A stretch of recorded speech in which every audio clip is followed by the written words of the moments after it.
Hudson County View, live and uncut. And I'm your host, Reflection of Perfection, and your number one selection, John R. Heinis, here to talk the latest and greatest in Hudson County news. So, first of all, what we're going to talk about has a lot to do about this HCDO civil war. What we're going to do is now we're going to discuss the legislative races, the 31st, 32nd, and 33rd districts, as well as the Hudson County Sheriff's race. But specifically, we got some new developments here in LD 31 and LD 33. What's going on there is Bayonne's 2nd Ward Councilwoman Jackie Weaver is running with Assemblywoman Barbara Stamato. That's on Mayor Stephen Fulop's ticket. And then Assemblyman Julio Marenco in the 33rd Legislative District announced that he will not be seeking re-election after teaming up with Mayor Fulop back in June. So there's a lot of moving parts there, and 7 contested races, as I just said. So it's going to be a barn burner on this June 10th primary. So we're going to basically break that all down for you. And we're also going to be talking a little bit about some of these major police discipline reports. Remember, those are due every year on January 31st. And we have an interesting one out of Weehawken. A police officer was suspended for 79 years after found to be in possession of prescription pills of a deceased man. So that's something you don't see every day, even here in Hudson. We're also going to talk about the Jersey City mayoral race. We got some new running mates for Hudson County Commissioner Bill O'Day and former Governor Jim McGreevey.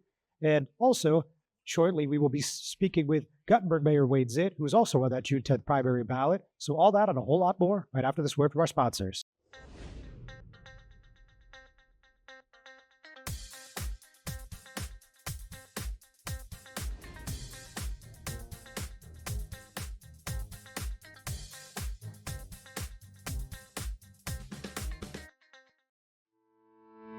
Panapinto Properties, Jersey City, shaping the workplace with state-of-the-art office spaces and addresses your company desires.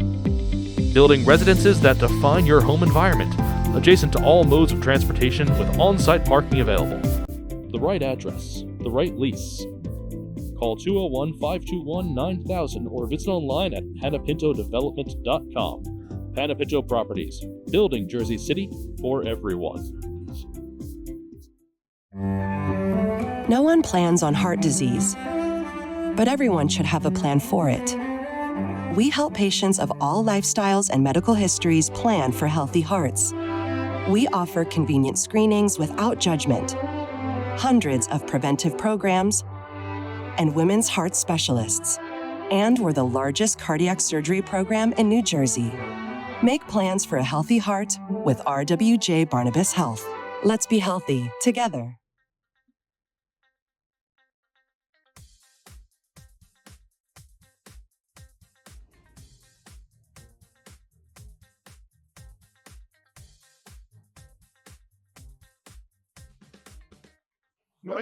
Hudson County View, live and uncut, John R. Heinis. So let's talk about these assembly races. So over in the north, we got the 33rd Legislative District. We got a bit of a bombshell on Monday afternoon.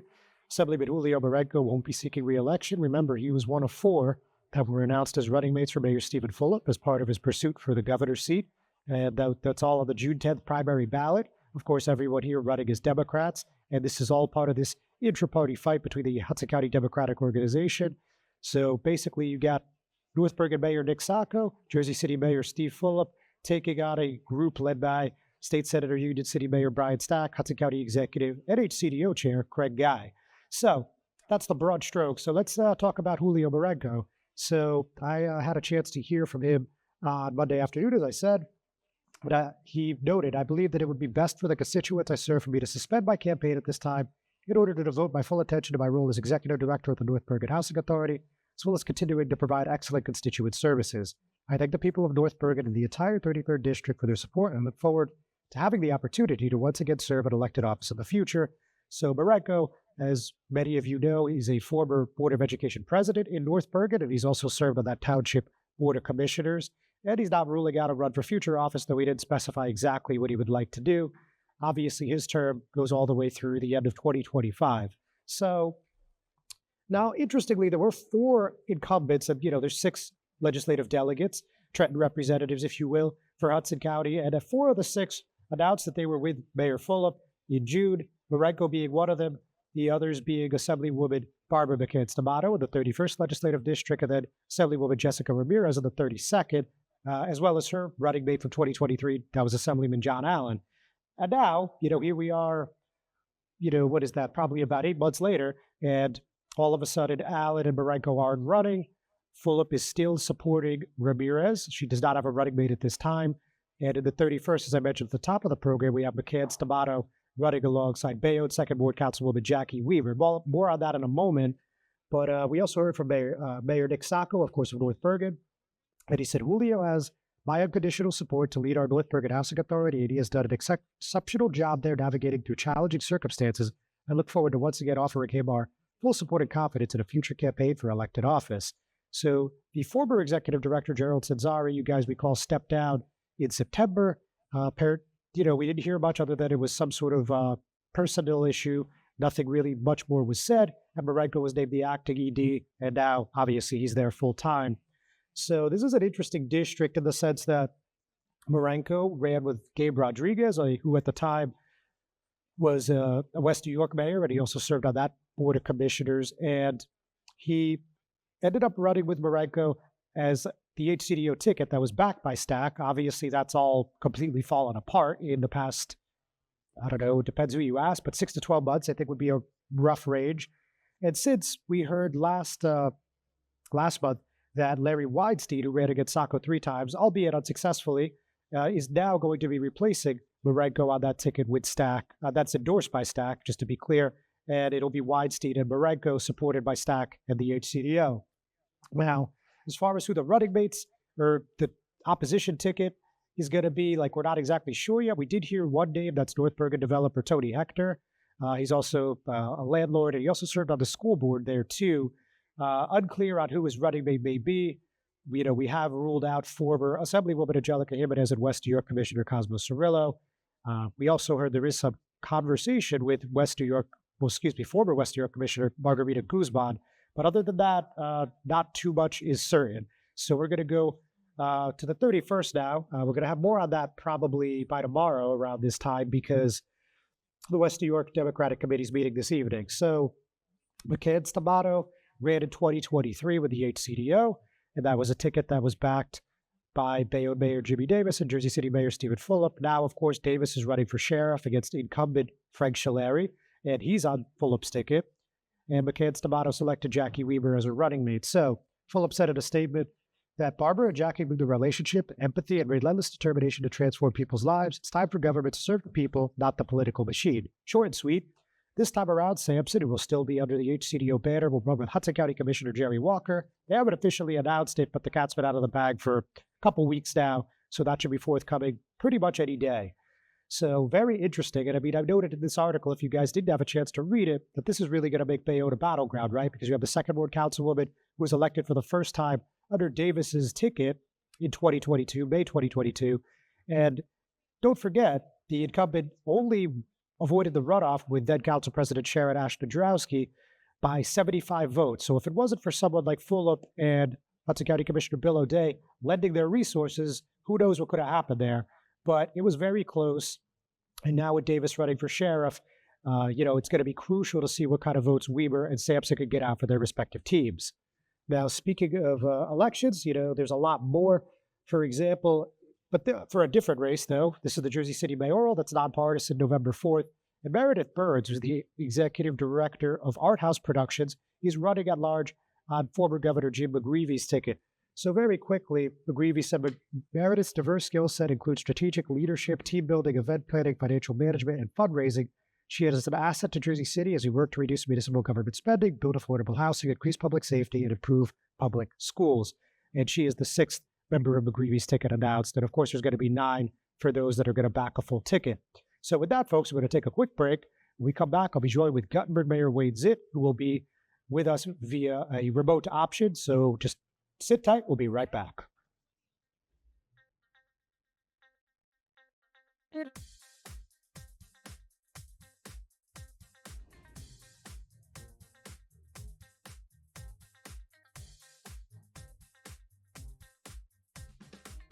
Burns Brothers Memorials, Monuments, and Markers, 787 Tunley Avenue, Jersey City. Hudson County's only monument maker, serving all faiths and cemeteries. Design studio and large inventory on site. Cemetery inscriptions and custom orders welcome. Burns Brothers Memorials, Monuments, and Markers, 787 Tunley Avenue, just south of Secaucus Road. Craftsmanship that will last for all eternity. Burns Brothers, Jersey City, Albert H. Hopper, North Arlington. Visit us on the net. Newport, the luxury waterfront community on the Hudson River, offers a quality of life you deserve in one of our many high-rise towers. With amenities such as the on-site Newport Path, light rail, Newport Town Square, 3 playgrounds, dog run, upscale restaurants, retail giants like Kohl's, JCPenney, Macy's, and Target.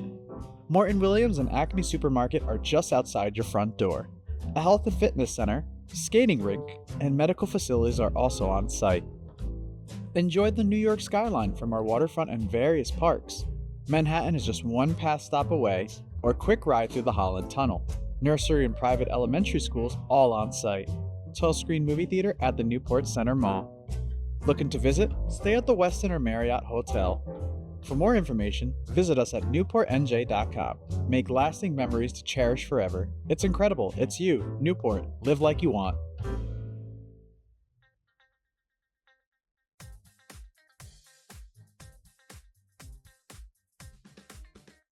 Press releases. Hudson County View live out of cut. Chowder Heinis. As I mentioned at the top of the program, today my guest is Guttenberg Mayor Wade Zitt, who's up for re-election on June 10th. Wade, thanks for joining us. Always a pleasure. Thanks for having me, John. All right, so before we get into the nitty-gritty local stuff, meeting Guttenberg, let's talk a little bit about what's happening in the 33rd Legislative District. So obviously we heard on Monday that Assemblyman Julio Marenco won't be running again.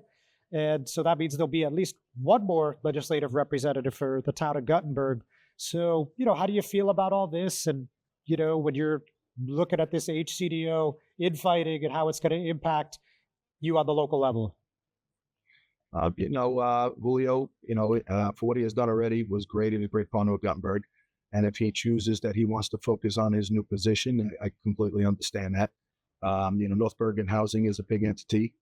And if he wants to dedicate his time to it, I'm sure down the road he would have future aspirations. But if that's where he needs to be now, that's obviously a way to stem. Yeah, okay, fair enough. Now, obviously, the HCDO portion or faction, if you will, that they're back at Larry Weinstein and they're going with Assemblyman Gabe Rodriguez. And the Team Full Up ticket that you're a part of hasn't announced anybody yet.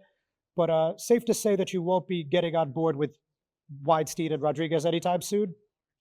I'm still supporting Steve, obviously, for governor on the ticket, and Sheriff Shalary. I've known Gabe for many years, and Gabe's a great guy. I don't really know Larry. I haven't met him in person, but Senator Stack is our senator, and if he chooses to support them, I completely understand. We will do on our end, and once I meet with the new candidates, prospective candidates, I'd love to meet with them and find out what their thoughts are as well. All right, so you're leaving the door open at this moment. Well, that's open to meet with everybody, of course, to see what's there.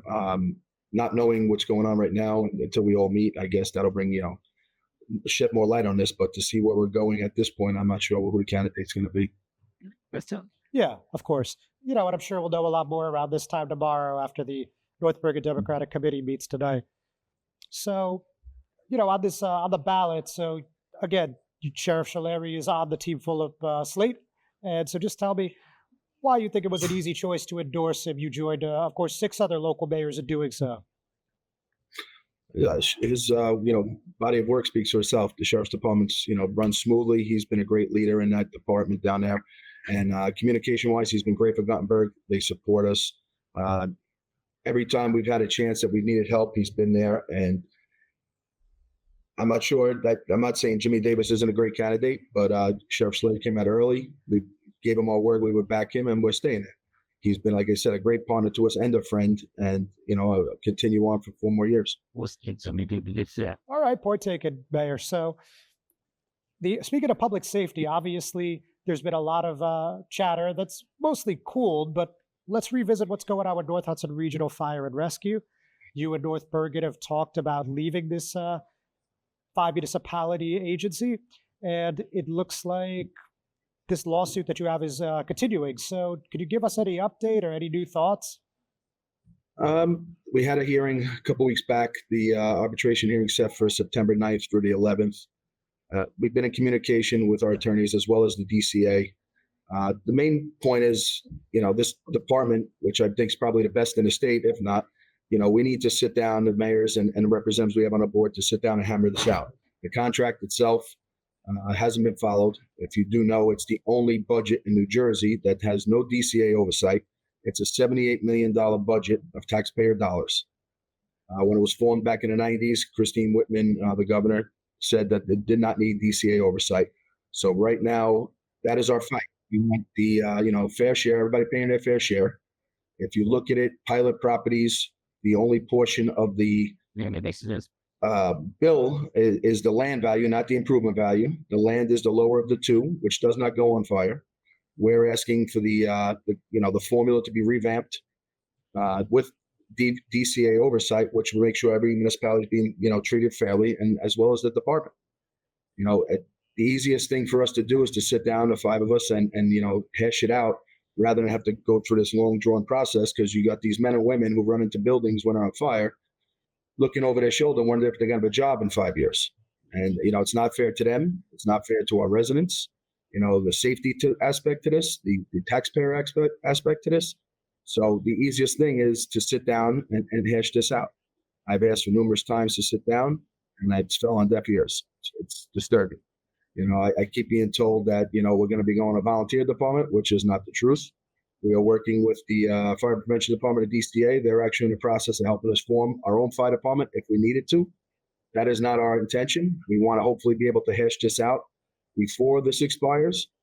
The part with North Bergen, that's up to them if they're going to pull out as well. But for us, we need to move forward. We're paying $3.7 million a year, which again, by the terms of the funding, I don't think is fair to our municipality, and that's what this discussion's about. It has nothing to do with the performance of the department, the leadership of the department. It's sad. It's a political aspect side of this now that we need to really sit down and do this, work this out.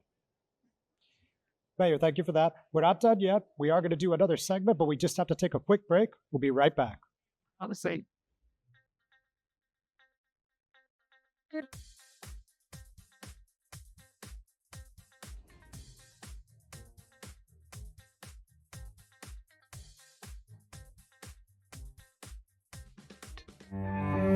No one plans on heart disease, but everyone should have a plan for it. We help patients of all lifestyles and medical histories plan for healthy hearts. We offer convenient screenings without judgment, hundreds of preventive programs, and women's heart specialists. And we're the largest cardiac surgery program in New Jersey. Make plans for a healthy heart with RWJ Barnabas Health. Let's be healthy together. Panepinto Properties, Jersey City, shaping the workplace with state-of-the-art office spaces and addresses your company desires. Building residences that define your home environment, adjacent to all modes of transportation with on-site parking available.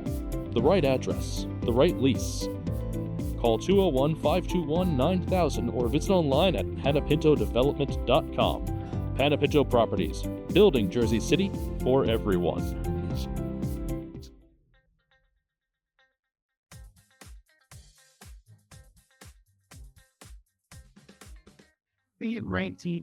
Hudson County View, live and uncut. Charter Heinis, and I'm still chatting with Guttenberg Mayor Wade Zitt.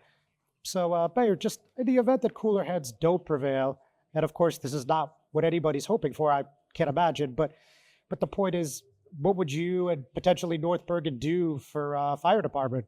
Well, it's like I said, right now we're moving forward with the DCA's assistance to sit there and start planning if we had to, pull our own paid fire department forward. And then obviously, if North Bergen would pull out, that would definitely be an option. We're going to explore whatever's the best option for us, obviously, not sacrifice safety over a dollar, but, just try to have the options there so we're not, right now hogtied, so to say, right? We got to take what we get, and it's, we have no control over that. And that's what we're trying to do, be able to, self-sustain ourselves if possible. But that does not mean, again, like I said, ruling out staying in, but we want to get this communication going. If we all can communicate, I'm sure we can all, cool heads can prevail, and we can come to some agreement here. I think with the arbitration hearing, that will help. And hopefully, maybe we get it done before that. But again, we all have to sit down and talk this out. Got it. All right, Mayor. So now, specifically on your reelection, I believe this will be your third term if successful, right? Yes. Yes, And sir. you guys unofficially launched in October, and you added a new member to your slate. That's Guttenberg Housing Authority Executive Director Rudis Andrade, and along with a couple other veteran members of the ticket. So just tell me a little bit about you and your team and what you think you've been able to accomplish up to this point and what you'd like to accomplish going forward. I mean, just again, keep moving the town forward. We actually have a little change up as well, as you just touched on. Rudy Andrade will not be running this term with us. He's going to actually focus on with our redevelopment. We're going to create a separate division at this point, which we need because we have a lot of smaller redevelopments going on. And in conjunction with housing, we're trying to partner that up. And he feels at the same time it's best for him to try to spearhead this now to get it up and going. And obviously down the road, if there's another opportunity, he would love to be part of this. Like we said before, timing is everything. And I think he feels that the same as we do, that putting his best foot forward with this and leading this critical point for us right now is more valuable than him coming on as the councilman at this point. So right now that the fourth seat, or the third council seat, I apologize, is still open. Rich Del Fuente, who was retiring, we would speak today and stuff like that to see what our options are. But, Rudy's has been a great teammate the last 4 years. He worked his tail off for us, and I'm sure he's going to continue to do the same thing with us. He's going to lead our campaign and, continue as he's done in the past. But for us, we just want to keep building off of it. We've done a lot within the town itself, infrastructure, which was great. We've been able to stabilize the taxes. Considering other towns got hit with the same stuff, the increases, pension, healthcare benefits, our GIF payments have gone up, but the school board has been great. We've gotten a lot of state aid from Governor Murphy and the Department of Education. The 2% increase that they could have done annually for the last 7 years has been flat at zero, saving taxpayers probably about $1.4 million without us, sacrificing anything. No services. If anything, we've enhanced everything. From our senior services to our rec program with North Bergen. And now we have a big flood mitigation, which we got a nice grant through Congressman Menendez's office for Boulevard East, which we had a lot of bad flooding during the last couple of hurricanes at the Galaxy Towers. We got $1.5 million in grant money from the federal government to spearhead this flood mitigation on Boulevard East and River Road. So we have a lot of stuff moving forward, which is great. We obviously 7 years ago, we opened up our first little resource center, our library. It's just keep moving forward. And I think the teammates, John Haberman and Monica Fandora, have been excellent. And, our strength is communicating and engaging with our residents. I mean, we have a great rapport, and we're going to continue to build off of that. All right. So, when I've talked to a lot of people that are elected in Hudson, a lot of main things we're hearing about is flood resiliency, garbage and recycling pickup, and parking. So, it sounds like that's consistent in Guttenberg as well. What do you think is the biggest issue, and what are you doing to work on that? No, the flood, like we said, we have a plan for that, and we probably had about 8 empty lots throughout Guttenberg that residents who own it do not live in town. They've been vacant for probably close to 10 years. So we actually had the open line of communication with them to ask us to lease their property for parking lots until they're ready to sell, redevelop, or whatever they choose to. For months, I should say actually a couple of years, we had no response. So we actually took a step forward with eminent domaining the properties.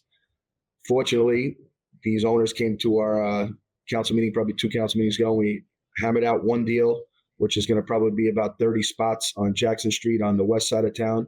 And now we're working on a second deal that's right off of Boulevard East, which will be probably about another 30 to 40 spots that will be rented to the residents. So, obviously we're trying to be creative in every which way we can. I see other towns are doing more resident parking throughout the day. It's tough to do that for the businesses and stuff. So we're trying to think outside the box, to try to get as much as we can at the minimal cost. So, but these are 2 things that will be coming, online probably within the next 3 months that will have these hopefully up and running for parking for residents. All right, Mayor, just real quick. So with all this infighting with the HCDO, a lot of people think that West New York, Weehawken, and Union City, perhaps, forces may run somewhat against you. Any feelings on that? Yeah, if they do, they do. We're ready. We're going to, continue, like I said, to work hard, and, our body of work speaks for itself. If they choose to do that, that's, it's democracy. It's government. It's Hudson County. So I wouldn't be surprising. it is what it is. We're open. We'll welcome it with open arms, and we'll see the results at the end. Very good, Mr. Mayor. Best of luck. Thank you for your time. We'll be chatting soon. You're the best, pal. Thanks, man. All right, ladies and gentlemen, we're not done yet. We're just going to take a quick break. We'll be right back.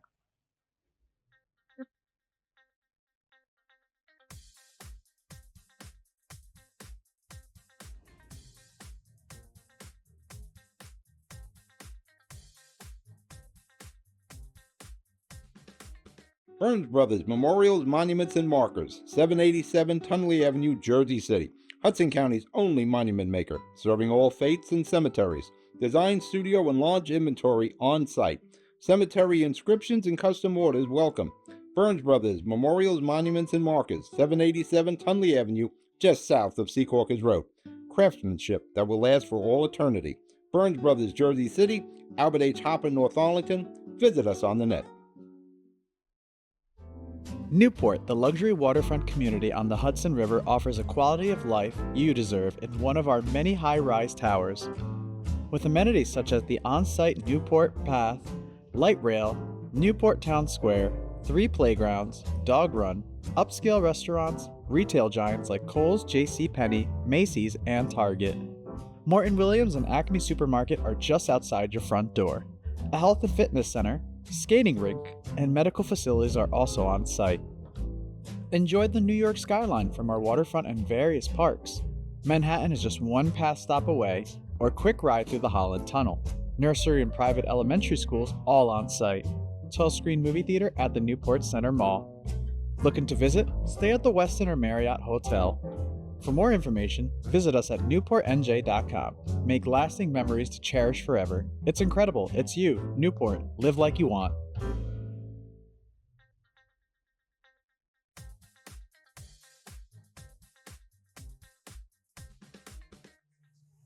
Hudson County View, live cut, Chatter Heinis. So a few more before we let you run this week. So an interesting one out of Jersey City. The Board of Education trustee, that's Dejan Morris. He was the president last year. He also was a Jersey City police detective, but he actually had to resign or he chose to resign or had to resign, depending who you ask, on Friday. I did have a chance to speak with him yesterday, and we talked a little about that, and we also talked about his potential run for state assembly at LD 31, as well as the Ward A council seat. He's ruled both of those out. And, I'll give you a couple excerpts here. He said, I'm going to use this time to focus more on the Board of Education. I enjoyed working for the police department for 20 years. It was important for me to have an opportunity to serve the community. He said he's going to pursue other career opportunities, and he said this whole situation is a personal matter, so he's not going to get into it too deeply. That was pretty much where we left it. I mean, as far as the whole police department business goes, like he was with the force about 2 decades, and he says he is vested in the pension, and he's happy to move out and try other things. Long story short, I reached out to the police department through a city spokeswoman. I didn't hear anything back, so I guess they don't have an opinion right now. You remember that kind of 90-day suspension actually, it was November 23, and that was right after he got elected to the school board for what was called an administrative oversight. And when you saw the major discipline report for the Jersey City Police Department in 2023, said he failed to secure video evidence of crime, failed to notify his supervisor, and also failed to provide transportation to the alleged crime victim. And other than that, there's no public documentation that he had any blemishes throughout his career in law enforcement. So, and, without getting into it too deeply, when I asked him why, he's not going to run for office in 2025, he basically said the field's too crowded and the HCDO civil war is just kind of making everything really nasty and convoluted, and he'd rather wait for a time when it's easier to get the message out to voters. So he's on the school board till the end of 2026. Remember, he got elected at the end of 2023 under the Education Matters banner that's backed by the Jersey City Education Association. So with that, another 2025 watch type of situation. What I mean is Sandra Robinson Green will be the third and final council at large member on Hudson County Commissioner Bill O'Day's ticket. So if you're not familiar with Sandra, she's actually the daughter of Ernestine Betty Robinson, who played a historic role as the lead plaintiff in the 1973 New Jersey Supreme Court case Robinson versus Cahill. Now, if you're not familiar, I mean, honestly, I wasn't terribly familiar. It put Jersey City's fight for a better education system front and center. Specifically, the decision compelled the state to uphold its constitutional obligation to provide all public school students with a, quote, thorough and efficient, end quote, education. So she will be running alongside Kristen Zadroga Hart and Councilman at Large Daniel Rivera at large. And O'Day now has filled 7 of his 9 council seats. That's the most of anyone that's declared for the November 4th nonpartisan race, followed by Jim McGreevy, who's at 6, and James Solomon, the Ward E councilman, he's at 5. And they're formally doing that campaign launch tomorrow at 4 p.m. at the Booker T. Washington Apartments. So there's quite a bit left. Just real quick on a few things. So Assemblywoman Jessica Ramirez has been sponsoring a lot of bills lately ahead of her re-election campaign, and one would make posting sexually explicit images of a candidate, whether they're real or AI generated, would be a third-degree crime. And she said, with younger generations coming of age and considering potential runs for office, this is an issue we can no longer ignore. This is an issue of sexual violence, and this is an issue of democracy. So that's an interesting bill that I think is worth reading. And then again, as I mentioned at the top of the program, we're looking at these major police discipline reports for 2024. And in Weehawken, we saw that police officer Vicky Rabash was suspended for 79 days last year after an internal affairs investigation sustained a charge of a serious rule infraction related to possessing prescription pills from someone who was deceased. So with that, folks, we're going to call it a week. Thanks so much for joining us. We'll see you next time.